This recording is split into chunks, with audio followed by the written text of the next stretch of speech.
Sanjar ibn Abdullah Alam al-Din Abu Said al-Jawli was a powerful Mamluk emir and the governor of Gaza and much of Palestine between 1311 to 20 during the sultanate of an-Nasir Muhammad, and then again for a brief time in 1342 during the reign of the latter's son as-Salih Ismail. Prior to his first term as governor, al-Jawli briefly served as the Emir of Shawbak in Transjordan, and before his second term as Gaza's governor, he was appointed governor of Hama for 3 months.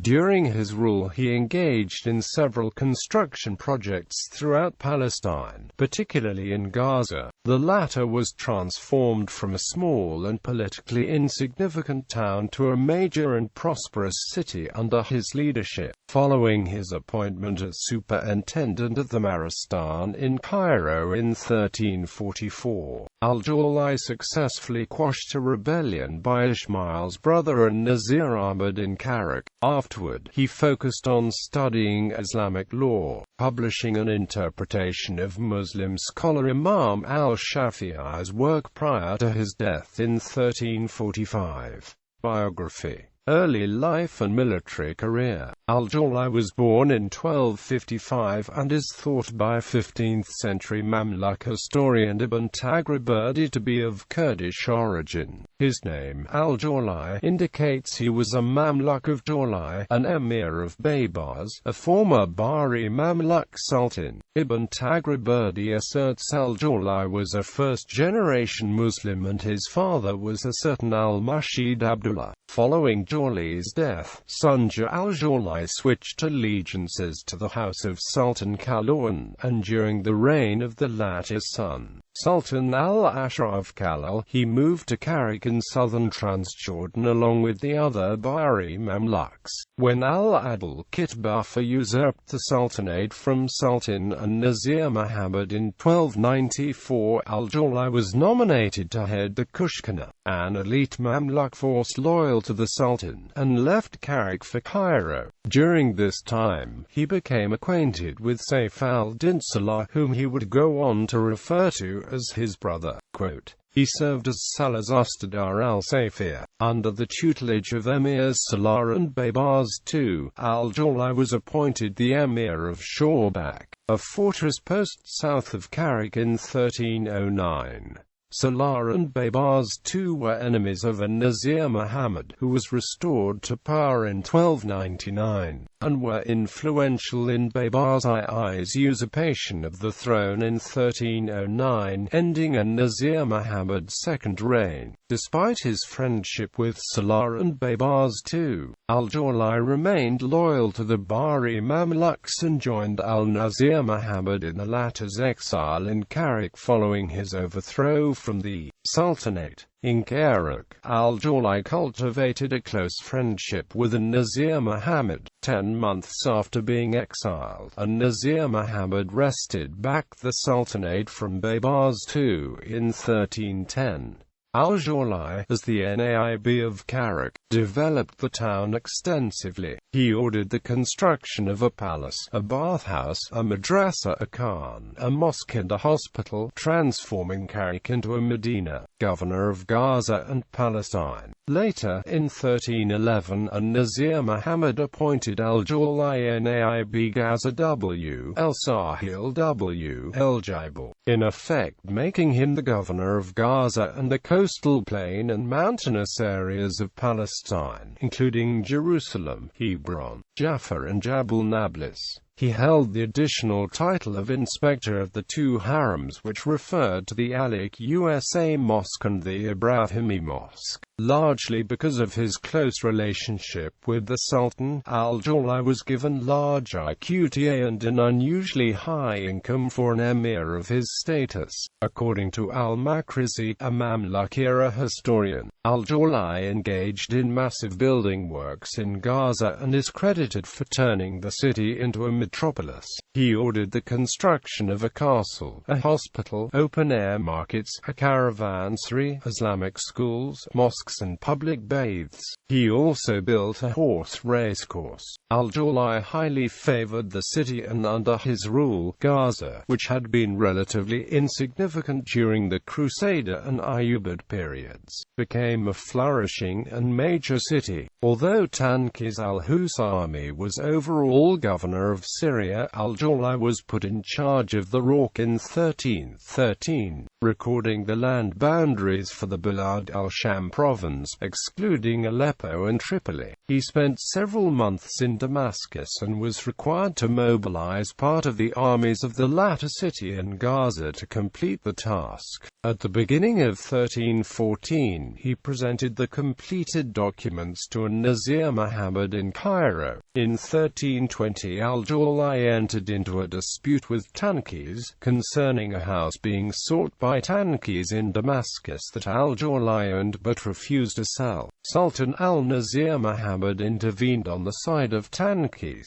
Towards the end of that year, al-Jawli was imprisoned for about 8 years after allegations of corruption and abuse of power were made against him. In particular, he was accused of distributing favorable qutaa to himself and his Mamluks when he oversaw the cadastral survey of Syria in 1313–14. Following his release in 1329, al-Jawli was given the rank of Emir Abran and soon afterward was promoted to Emir Muqaddam Alf. Following the Sultan's death in 1341, and a brief period of 3 different short-lived sultans, al-Nasir Muhammad's son as-Salih Ismail, who became sultan in 1342, appointed al-Jawli to be an Naib of Hama, a post he held for roughly 3 months before being reappointed governor of Gaza, where he also served for about 3 months. Career in Cairo and death. After his Gaza assignment, he was recalled to Cairo, the Mamluk capital, to serve in various high positions within the sultanate, most notably superintendent of the Maristan. From Cairo he was sent to crush a rebellion by Ismail's brother an-Nasir Ahmad in Karak. Al-Jawli besieged the castle at Karak, destroyed part of its wall and successfully captured Ahmad alive. He thereby decapitated him and sent his head to Ismail. Al-Jawli resumed his duties as superintendent after returning to Cairo. During this time, and having already been studying Islamic law, he wrote an interpretation of the works of Imam al-Shafi'i. Al-Jawli attained a high enough position in Muslim scholarship that he was entrusted the authority to issue fatwa according to the Shafi'i madhab. On the 14th of January 1345, al-Jawli peacefully died at the age of 90. He is buried in a mausoleum within the Madrasa wa Kankar Salah wa Sanjar, which he built in Cairo in 1304. His tomb sits alongside the tomb of Salah. Architectural legacy. During his governorship of Palestine, al-Jawli embarked on a series of architectural projects, particularly in his capital Gaza but in the interior towns as well. He also constructed several buildings in Cairo where he lived towards the end of his life. Along Saliba Street in medieval Cairo near the Mosque of Ibn Tulun, al-Jawli founded the Kankawa Madrasa Salawa Sanjar al-Jawli in 1304. The extensive complex, which was designed in an Aleppian architectural style, served as a mosque, a madrasa for the Shafi'i madhab, a kankar for the Sufi community and a joint mausoleum for al-Jawli and his longtime friend Saif al-Din Salah. Al-Jawli had Salah's tomb built larger and more ornate than his own as a testament to his respect for Salah. In Gaza, al-Jawli ordered the construction of Masjid al-Hilway, which was later destroyed. Following its destruction, the inscription entailing the history of the mosque and its founder was transferred to the Shama Mosque located in another part of the city. Prior to his governorship, the Mongols had destroyed the Great Mosque of Gaza during the brief invasion in 1260.